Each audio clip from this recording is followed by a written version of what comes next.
निधी तिची आई गायत्री आणि वडील मोहनलाल सोबत राहत असते. एके दिवशी ज्यावेळी त्यांच्या घरी निधीचे मोठे काका येतात त्यावेळी, मग मोहनलाल, कधी करणार आहेस तो निधीचे लग्न? अरे आता तर तिचं कॉलेज पण संपलंय. मग कसली वाट बघतोयस तू? नाही नाही, निधीच्या लग्नासाठी अजून खूप वेळ आहे. एवढ्या लवकर थोडी ना करणार आहे आम्ही तिचं लग्न. ती तर आता तिच्या करिअरवर फोकस करतीये आणि मग त्यानंतर 1-2 वर्षात करता येईल तिचं लग्न. अरे तुझं काय जरा डोकं खराब झालंय का? मुलीचं लग्न जेवढं लवकर होईल तेवढं चांगलं असतं. उगाच करिअरच्या मागे पडायची काय गरज आहे तुला? अरे या सगळ्यामध्ये काही नाही ठेवलं. उगाच जास्त शिकवलं की पोरी डोक्यावर बसतात आणि शेवटी तिला लग्न झाल्यावर सासरी जाऊन पण स्वयंपाकच करायचंय ना. मग हे करिअर वगैरे करायची काय गरज आहे? अहो नाही दादा, तुम्ही जे बोलताय ते अगदी चुकीचं आहे. मला माझ्या मुलीला तिच्या पायांवर उभं करायचे. आपण तर फक्त आपल्या मुलांनाच हे संस्कार देतो, पण याच गोष्टी जर मुलींना शिकवल्या तर कुठे बिघडलं? पण नाही, आपण असं नाही करत. मुलींना फक्त आपण हेच शिकवतो की तिची भलाई फक्त घर सांभाळण्यातच आहे. हो, आणि आमची मुलगी तिचं करिअर बनवेल आणि खूप पुढे जाईल आणि आम्ही तिचं लग्न पण अशाच घरामध्ये करून देऊ, ज्या घरामध्ये मुलींना पण तेवढंच फ्रीडम आहे जेवढं आमच्या घरात आहे.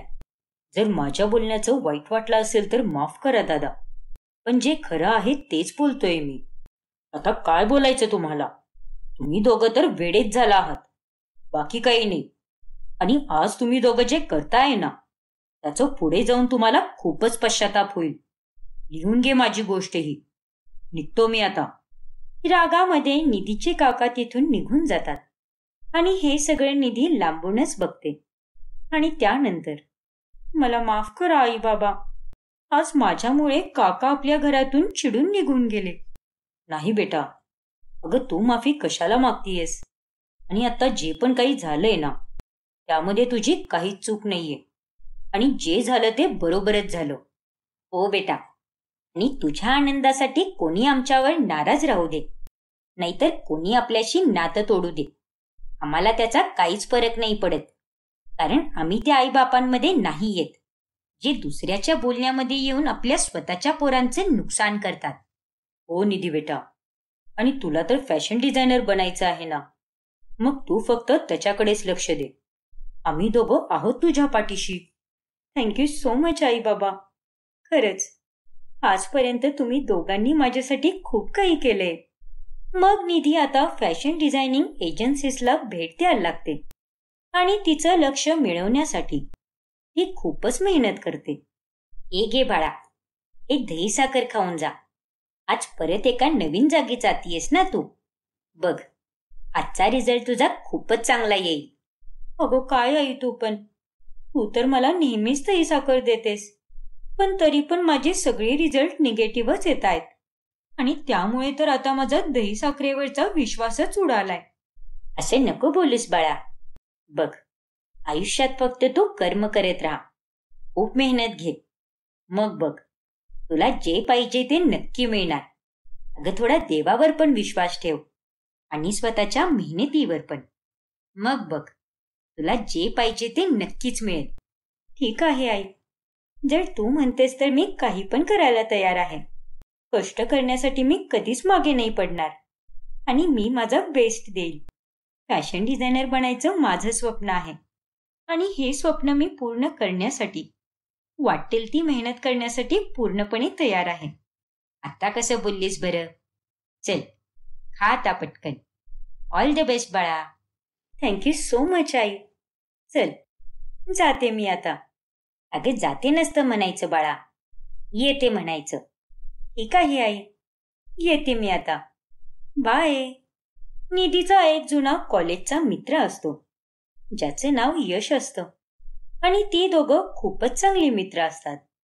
पुढे एके रात्री, हे काय, यशचा मेसेज, ते पण रात्री 10:30 वाजता. निधी प्लीज मला उद्या भेट, मला तुझ्याशी खूप महत्वाचं बोलायचंय आणि जर मी तुला हे उद्या नाही बोलू शकलो तर माहित नाही माझे काय हाल होतील. काय, याला असं काय बोलायचं असेल माझ्याशी? आय होप याच्यासोबत सगळं व्यवस्थितच असेल. ओके, भेटू उद्या मग आपण. तू काळजी नको करूस. मग दुसऱ्या दिवशी. हा बोल यश, काय झालंय तुला? सगळे ठीक तर आहे ना?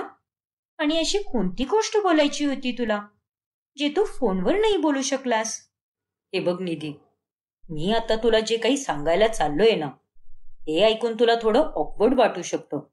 पण मी आता स्वतःला नाही आवरू शकत ग. आणि ही गोष्ट तर मी माझ्या मनामध्ये ठेवूच नाही शकत, कारण त्यामुळे माझे खूपच हाल होत आहेत. अरे यार, आता तू जिलेबी सारखं गोष्ट का फिरवत आहेस बरं? बोल ना पटकन. काय बोलायचंय तुला? तुझं बोलणं ऐकून तर मला टेन्शनच यायला लागले. ठीक आहे Nidhi, I love you so much. मी तुझ्यावर खूप प्रेम करतो. काय? हो निधी, अगं आपण दोघं एकमेकांना 5 वर्षापासून ओळखतो. आणि मला माहितीये की आपल्या दोघांचं नातं फक्त मैत्रीचंच आहे. पण मला नाही माहित ग की मी तुझ्यावर कधीपासून प्रेम करायला लागलो. आणि माझं हे प्रेम आता एवढं वाढलंय ना की मी तुला सांगण्यापासून स्वतःला नाही थांबवू शकलो. प्लीज निधी, मला चुकीचं नको समजूस. आणि माझ्या बोलण्याचं तुला वाईट वाटलं असेल तर आय एम रिअली सॉरी. अरे नाही यश, तू सॉरी कशाला बोलतोयस? मी तुझ्या भावनांना समजू शकते आणि त्यांचा मी आदर पण करते. अरे कुणावर पण प्रेम करण्यात काहीच चुकीचं नाहीये. थँक्स निधी. आणि मला माहितीये की तू आपल्या नात्याला एक चान्स पण नाही देणार. पण तरी पण मी तुझी नेहमी वाट पाहत राहील. फक्त एवढंच बोलायचं होतं मला, अजून काही नाही. चल, निघतो मी आता. काळजी घे तुझी. एवढं बोलून यश तिथून निघतच असतो की तेवढ्यात निधी त्याला थांबून घेते. अरे थांब यश. काय झालं निधी? मी या नात्याला एक चान्स द्यायला तयार आहे. काय? खरंच? हो Yash. Thank you thank you thank you thank you so much Nidhi. मी तुला सांगू नाही शकत की आज मी किती खुश आहे. अगं हे तर मला एक स्वप्नच वाटतंय. खरंच थँक्यू सो मच यार. अरे तू तर मला प्रत्येक सुखदुःखामध्ये किती साथ दिलायस. आणि माहित नाही का, पण तुझ्याबरोबर राहून मला थोडं वेगळंच वाटतं, जे की मैत्रीपेक्षा पण जास्त आहे. आणि हे आता मला पण जाणवायला लागले.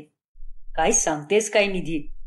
अगं देवाची माझ्यावर एवढी कृपा होईल याचा मी कधी विचार पण नव्हता केला. मग निधी आणि यश मिळून त्यांच्या नात्याची नवीन सुरुवात करतात. आणि जसजसे दिवस जातात तस तसं त्या दोघांचं प्रेम वाढतच जातं. पुढे एके दिवशी ज्यावेळी यशची तब्येत खूपच खराब असते, त्यावेळी निधी त्याला भेटायला त्याच्या घरी जाते. अगं निधी तू, पण तू इथे काय करतीयस? अरे काय तू पण यश, आता तुझी तब्येत ठीक नाहीये ना, म्हणून मी तुला भेटायला आलीये. अरे माझ्याच्याने तर राहवलं पण नाही. I love you so much Yash. आणि मी तुला खूप मिस केलं. How sweet Nidhi. आणि खरं सांगू का, तुला पाहून तर माझी अर्धी तब्येत अशीच बरी झालीये. खरंच तुला इथे बघून मला खूपच बरं वाटलं. थँक्यू सो मच यार.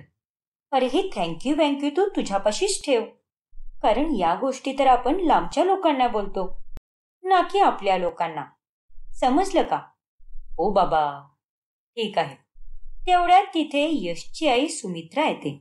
अरे हे काय यश, ही मुलगी कोण आहे आणि ही आपल्या घरामध्ये कशी काय आली? अगं आई, ही माझी मैत्रीण आहे निधी. ते माझी तब्येत ठीक नाहीये ना, म्हणून मला भेटायला आलीये ती. नमस्ते काकू. नमस्ते. मग भेटलीस ना आता? मग चल, यशला आता एकट्याला राहू दे. त्याला आराम करायची गरज आहे. अगं पण आई. अरे जाऊ दे ना यश, मी निघते आता. तू तुझी काळजी घे. बाय. बाय काकू. हा हा बाय. मग निधी तिथून निघून जाते. हे सगळं काय होतं यश?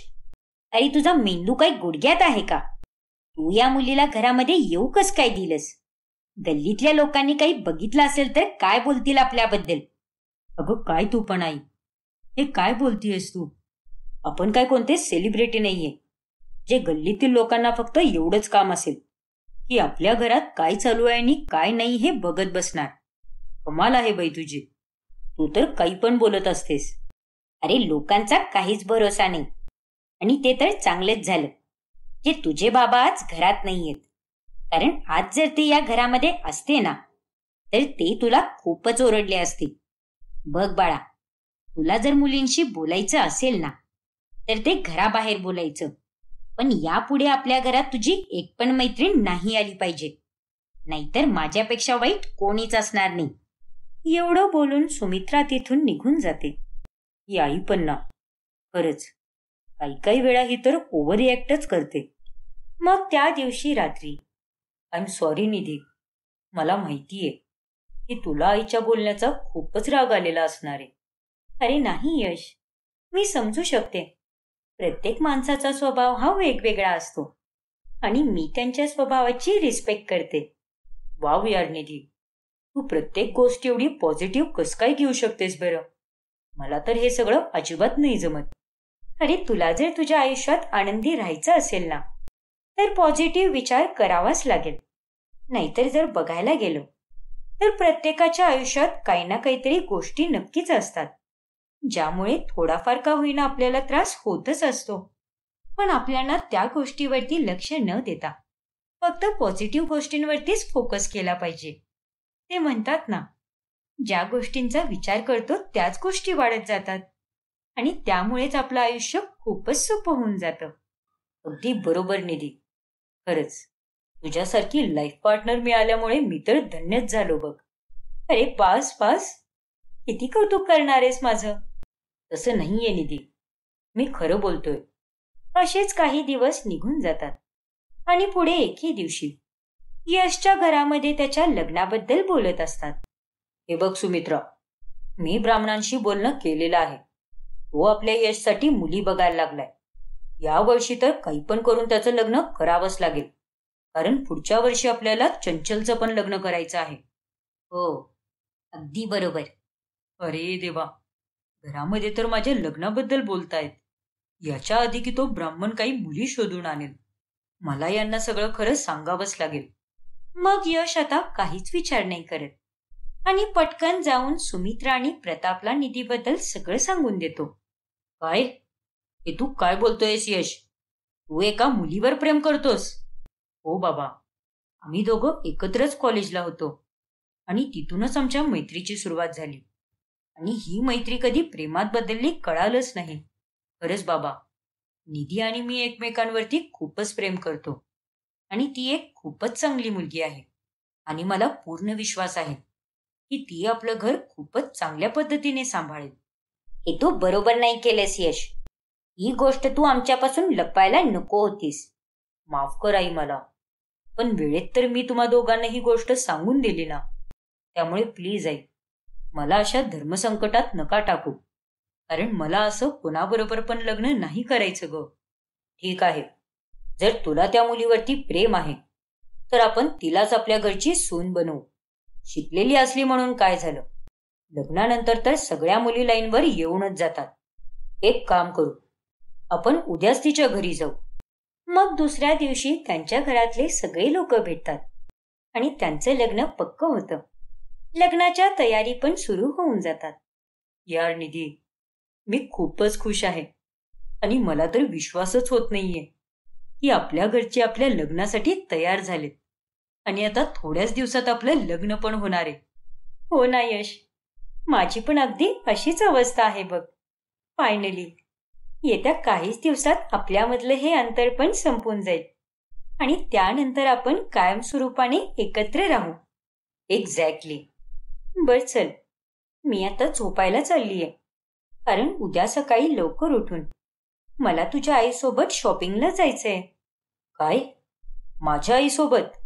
हो यश, अरे त्यांनीच मला सांगितलंय की सासरकडच्या लोकांकडून मुलीला एक जोडी कपडे घ्यावे लागतात आणि ते पण लग्नाच्या आधी. म्हणून त्याचीच शॉपिंग करायला आम्ही उद्या मार्केटमध्ये चाललोय. अरे वा, ही तर खूपच चांगली गोष्ट आहे. All the best. Thank you so much Yash. मग दुसऱ्या दिवशी सुमित्रा आणि निधी दोघी मार्केटमध्ये जाऊन शॉपिंग करत असतात की तेवढ्यात निधीला रस्त्यावर एक पक्षी विकणारी बाई दिसते. अरे देवा, हे बिचारे सगळे पक्षी तर पिंजऱ्यामध्ये बंद आहेत आणि हे बिचारे तर त्यांच्या तोंडाने काही बोलू पण नाही शकत. की त्यांना या बंद घरामध्ये किती वाईट वाटते. पण मी यांना असं नाही ठेवू शकत. आत्ताच मी यांना सोडवून देईल. मग निधी पैसे देऊन तो पिंजरा खरेदी करते आणि त्यातील सगळ्या पक्ष्यांना ती मोकळं सोडते.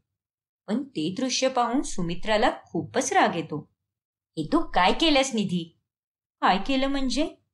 अहो काकू, त्या बिचाऱ्या पक्ष्यांचा त्या पिंजऱ्यामध्ये दम घुटत होता. मोकळी हवा पण घेऊ शकत नव्हते ते, आणि म्हणूनच मी तो पिंजरा मोकळा केला. म्हणजे ते पक्षी आता स्वतंत्रपणे आकाशात उडू शकतील. हे तू काही बरोबर नाही केलंस निधी. अगं, सुंदर वस्तूंना नेहमी पिंजऱ्यातच राहिलं पाहिजे, तरच त्या गोष्टी चांगल्या दिसतात. कारण पिंजऱ्याच्या बाहेर त्यांना कोणता पण त्रास होऊ शकतो. अहो नाही काकू, तुमचे विचार तर खूपच चुकीचे आहेत. आणि प्रत्येकाने आयुष्य स्वतंत्रपणे जगणे हा प्रत्येकाचा अधिकार आहे. मग तो माणूस असू दे किंवा पक्षी, त्याने काहीच फरक नाही पडत. आता तू माझ्याशी वाद घालणार आहेस का? अहो, मी वाद नाही घालते काकू. मी तर फक्त तुम्हाला सांगतीये, कारण तुम्ही आता जे काही पण बोलला ना, ते खूपच चुकीचं आहे. ठीक आहे, मी चुकीची आणि तूच बरोबर. सुमित्राला निधीच्या बोलण्याचा खूपच राग येतो. मग ती निधीला तिथे एकटीलाच सोडून घरी निघून येते. हे लग्न नाही होऊ शकत यश. अरे, अशा मूर्ख आणि बिंडोक मुलीला मी माझ्या घरची सून कधीच नाही बनवणार. काय? सुमित्राचं हे बोलणं ऐकून यश आता खूपच घाबरून जातो. यापुढे आता काय होईल जाणून घेण्यासाठी याचा पुढचा भाग बघायला विसरू नका. आणि तुम्ही जर हे चॅनल सबस्क्राईब केलेलं नसेल तर आजच सबस्क्राईब करा आणि बेल आयकॉन दाबायला विसरू नका.